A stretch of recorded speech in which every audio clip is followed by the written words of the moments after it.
dit. Takimi I parë politik për krijimin e institucioneve të reja do të zhvillohet të premten në ora 9. Kryetari I Partisë Demokratike të Kosovës ka pranuar ftesën e liderit të vetëvendosjes për të ulur në tryezë dhe për të diskutuar hapa drejt formimit të institucioneve.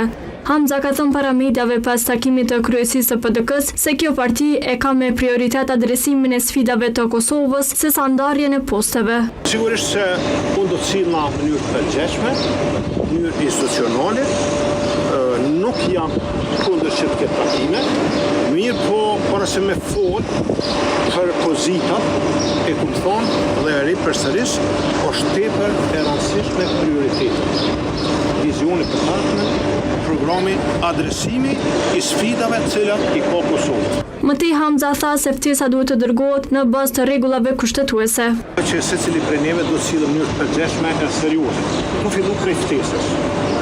Tu fillu prej ftesës. Ftesa do të dërgohet në mënyrën qysh e kërkon Randi që me u dërgue nga kryetari I partisë me numrin më të madh të ushtrit siguruar në kuvendin e Kosovës dhe të mohet në objektet e kuvendit të Republikës Kosovës.